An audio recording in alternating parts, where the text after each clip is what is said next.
How does selling based on price competition versus selling based on the value proposition to the customer affect profitability and customer satisfaction? Let's go meet Rick, the fish seller.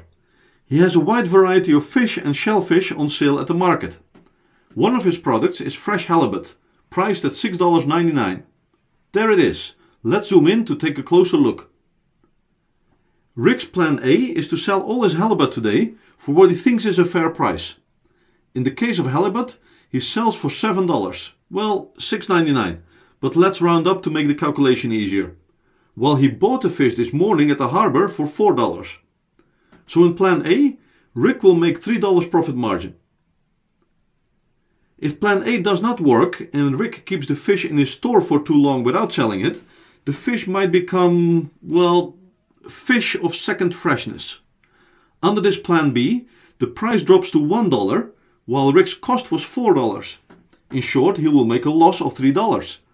Better find some customers right now and see if he can make plan A work.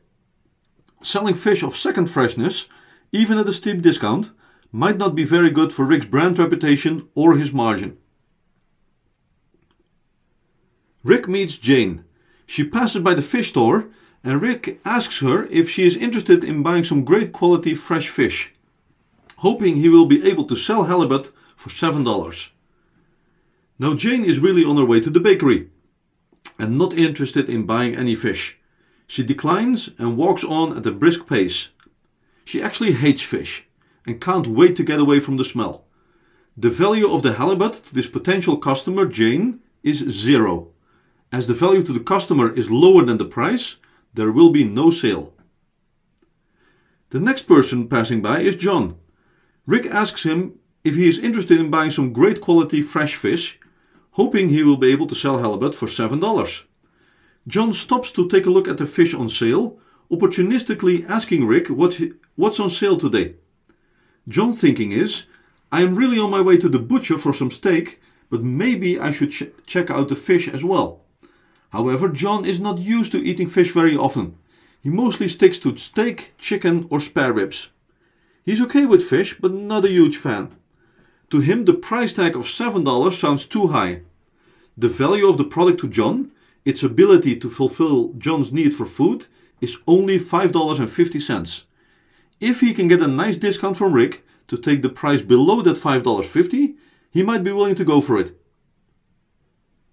If Rick works from the assumption that his potential customer John only cares about price, which is subsequently confirmed by John asking for a deal, then Rick might be tempted to drop the price from $7 to $5.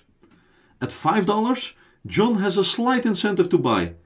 The perceived value of the product to John is $5.50, while the product is now offered for $5. So John can realize 50 cents of benefit, the difference between value and price.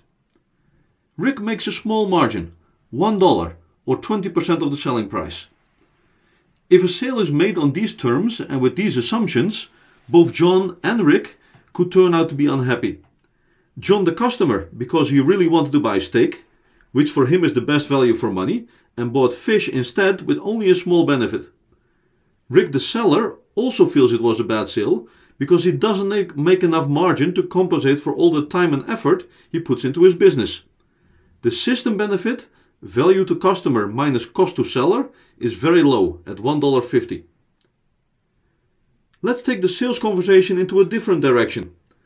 What if Rick strikes up a conversation with John first and finds out what is important to his potential customer? Is John buying food for a special occasion? Is John looking for a certain taste? It turns out that John has recently become very health conscious. Based on that important information, Rick explains him the features of fish as a product and the benefits to a healthy lifestyle of ingesting a sufficient amount of omega-3 fatty acids and protein, which are to be found in abundance in fish. John gets a lot more excited. The perceived value of the fish goes up significantly now that he understands the value to him. The price of $7 sounds like a very good offer now that the perceived value to the customer is $10. If a sale is made on these terms and with these assumptions, both John and Rick could turn out to be happy. John the customer because he gets great value for money and introduces more variety into his meals.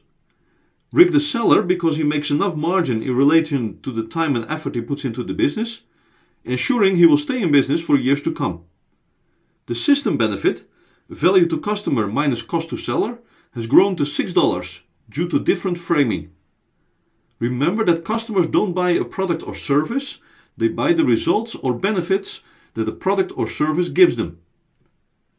I hope you enjoyed this short explanation of how selling based on price competition versus selling based on the value proposition to the customer affect profitability and customer satisfaction.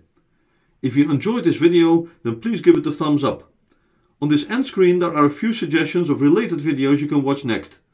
Please subscribe to the Finance Storyteller YouTube channel. Thank you.